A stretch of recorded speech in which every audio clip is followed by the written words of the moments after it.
here in Houston. Right, I believe we have video of life flight arrival in Houston. Here we go. Again, 3 people critically injured. At least one of them was taken by life flight. So we don't know the exact extent of their injuries, but it sounds like it was pretty bad. Again, the Texas Rangers investigating right here, as you can see, a lot of damage there. That driver, we're still working, of course, to gather some more details. So we'll be sure to keep you updated throughout the afternoon. Yeah, Denise, I'm just thinking about the folks that were sitting in there who chose today to go get their license renewed. Maybe they had a little extra time and were just caught in the wrong place at the very wrong time. Exactly. And the kind of psychological trauma that they're going through, having just endured something like this and seen critically injured people.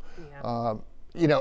I'm really interested to find out how long this pursuit of the stolen 18-wheeler lasted, what the protocols were there, whether it was DPS that was pursuing or whether it was local law enforcement there in the Brenham area. So lots of unanswered questions right now. We are clearly hoping there is no loss of life. We are glad that the alleged perpetrator is in custody. Yeah, and there's no further threat to the community, we're hearing, so that's good. Additional resources are, of course, en route to assist in this situation, but they're still asking folks to just avoid that area. Whoever may live nearby, just try not to go to that area as they continue to investigate this situation. But we can see there's still a lot of debris there and just heavy damage to that truck, to the building, all of that. Ironically, Denise, I was in Brenham this last weekend. I had a one-on-one interview with Governor Greg Abbott, and I say ironically because I was saying, wow, how great it would be to live out here. It's so peaceful. There's, and they don't worry about some of the things we worry about in an urban setting with, let's face it, a pretty high crime rate. This will have a major impact on the community.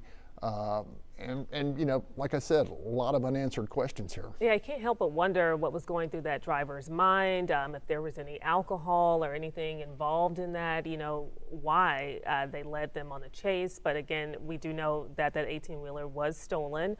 And so we've just been working to gather some more details. But we do have our reporter, Jade Fleury, headed there to the scene. She should be getting there pretty soon, and so hopefully she'll be able to give us some more details about how this all got started, because we don't know what led to it and exactly how fast he was going, but no other vehicles were involved. As you can see, it just looks like that 18-wheeler just smashed right there into that Brenham DPS office building. But those 3 people critically injured and taken by life flight arriving in Houston not too long ago. Yeah, we're going to learn a lot more from DPS eventually. Who was this suspect? Does he have a criminal record? Right. Does he have a political agenda? What was the load that he thought he was hijacking here? Did he make a distinct decision to turn off and hammer into the DPS office, or was this just the vehicle going out of control? It seems like quite a coincidence, doesn't it? That someone who's being chased by law enforcement actually hammers into a law enforcement building. We're at such an early stage of this and we're having this conversation. Some of it is speculation, some of it's just questions, but that's where we're at right now. But the calm and peace of an idyllic Texas community, Brenham, Texas, just devastated today. Yeah, I hate to see that. And we've been following Texas DPS on Twitter, trying to get some more updates. But as soon as our reporter arrives, we'll be able to find out, what all happened. But you can see heavy law enforcement there on the scene investigating. So hopefully, as we mentioned earlier, there's no loss of life. We hope that that's the case and that these folks who were critically injured will be okay. But at least one was taken by life flight, and we showed you that video earlier, so it wasn't too long ago. But this all started around 11:15 And it happened pretty quickly, that driver just smashing right into the Brenham DPS office, but we're told no DPS employees were injured, but unfortunately it was just, innocent bystanders who were just probably in there going about their day, not expecting any of this to take place. So it is very unfortunate, but again, we're working to gather the very latest details for you. Yeah, you got to wonder, being in the wrong place at the wrong time. And a Texas Department of Public Safety office is probably one of those havens where you feel like nothing can go wrong here. Exactly. Quiet, nothing happening. And we're in Brenham, Texas, which is a small but growing community, still very rural, but very much hometown Texas. Mm-hmm. And for something like this to happen is devastating. When I was in the newsroom, and we're getting multiple initial reports, the initial reports were coming in that there may be casualties and the double figures. Mm-hmm. Fortunately, that has not come to pass. If we have the 3 that are critical and the 5 with somewhat less severe injuries, it that appears makes that 5 8. were treated at the scene, and then I believe 2 people were in stable condition, apparently outside of that 3. So that would be a total of 10? Yeah. I don't know if that, that may have been early on, so that could have changed, but those were some of the early reports that we were receiving, but we do know at least 3 were critically injured. And one has to wonder if the driver of the stolen semi was also injured. Well, he was treated at the scene too, according to KBTX, but it doesn't appear that he had any serious injuries. Again, Texas Rangers taking over this investigation, so I'm sure they'll release some more details, in the coming days. So we'll be sure to keep everyone updated as soon as we learn more. We do not have the identities of those who were injured. Obviously, they're going to try to reach out to family and next of kin to so they can get to the medical center here in Houston and offer what support and get what information they can from those who are treating the injured. I know we here at Fox 26, and I'm sure all of Texas, praying for those who were hurt. Innocent bystanders who just showed up probably to take care of what we all have to take care of. Or potentially they were just truck drivers themselves getting their commercial license. Could be retired folk. Like I said, very limited information right now. Yeah, but again, they're asking for residents in that area, folks in that area, to steer clear of the scene as investigators and medical personnel respond to that area. This office, located near downtown Brenham, a city of more than 18,000 people, that's just about 74 miles northwest of Houston, so a little over an hour away. But again, specific details about these injuries haven't been revealed yet, so we're still waiting to find out more about that. The cause of the crash not immediately clear either. Like I said, we don't know what was going on through this, in this person's head, what if they were on anything or what was going on, but it just seems so bizarre.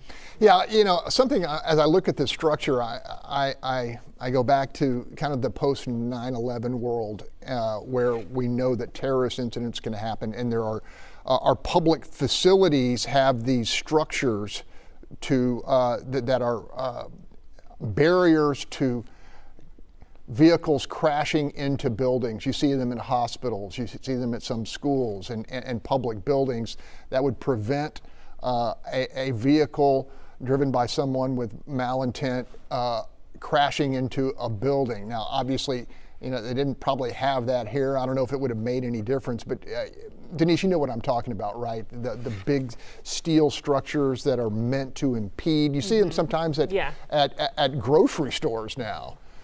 To try to be a barrier between a building that would house, or host a large number of people. That structure, I'm looking at the DPS office in Brenham, it looks as old as I am, and that's old. But, we're just hoping for the best here and waiting for more information. Our crew, Jade Fleury is headed that direction, I'm told.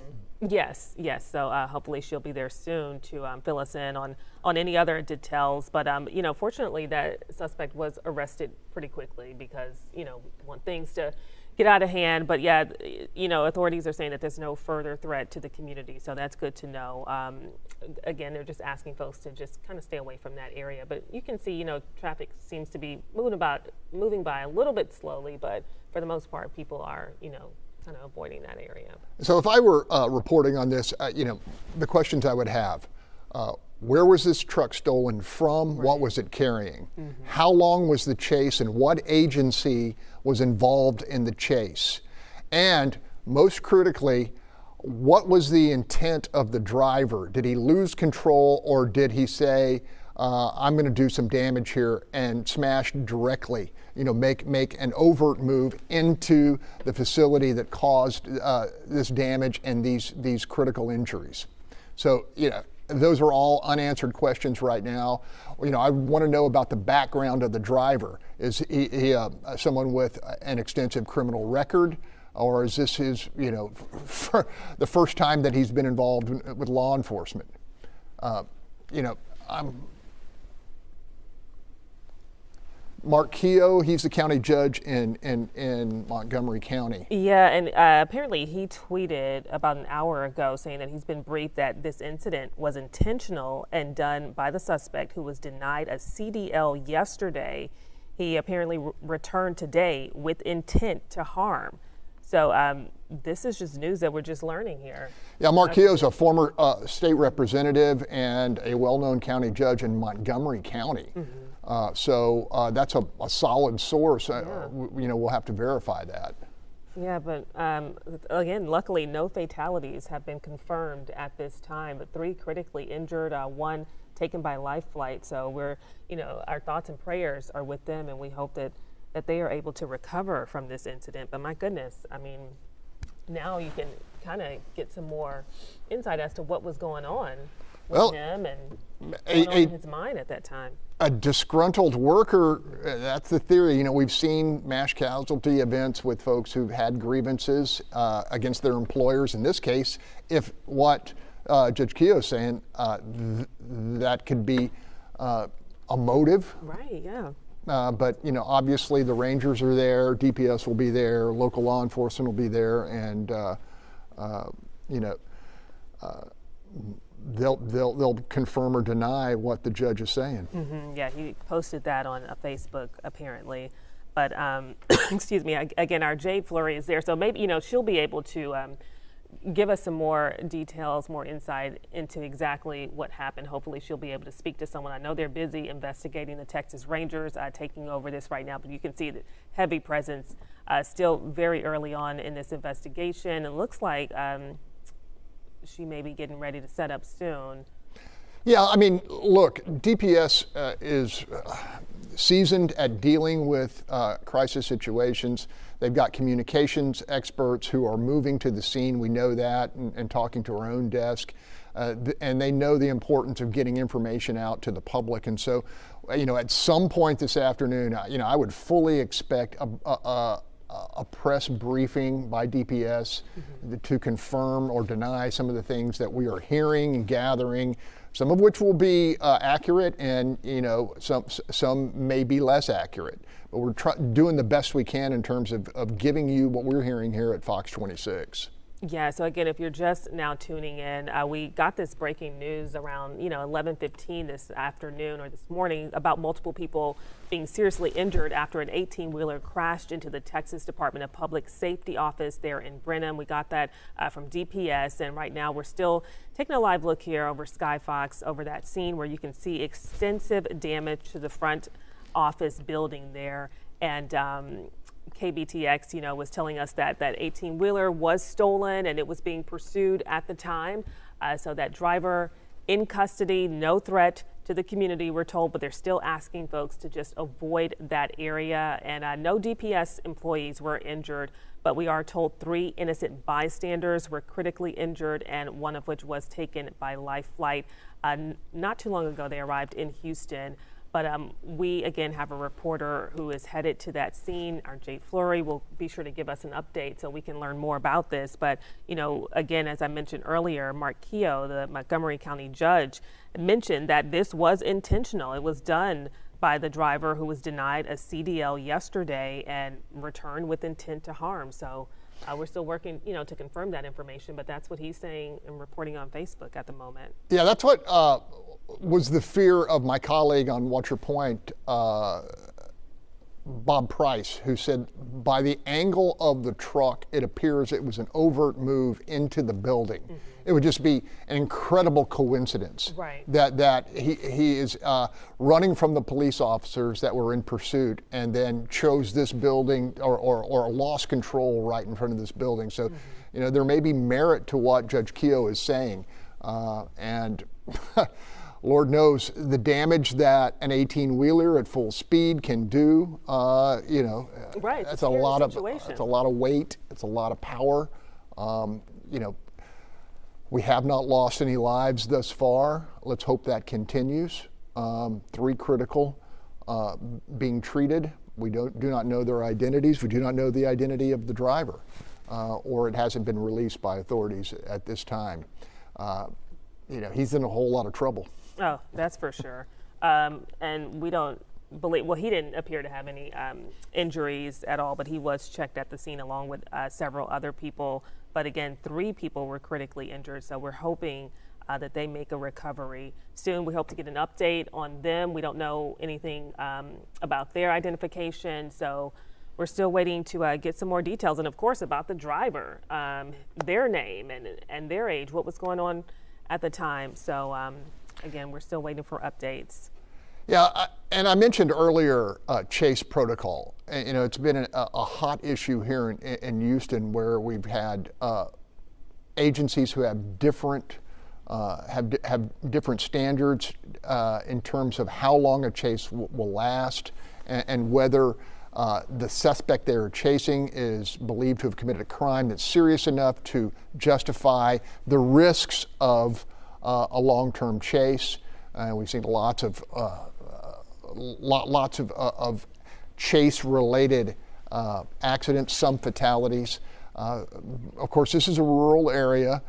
The traffic is not near as intense as here, but I'm sure we're going to get all those details, or at least some of those details, when we're briefed by DPS and local law enforcement. Right. Again, Texas Rangers, investigators, and medical personnel, they're responding on the scene. And so we'll be sure to get the latest updates. Again, our crew is out there working on this, so we'll stay on top of it and bring you the very latest, both on air and online at fox26houston.com.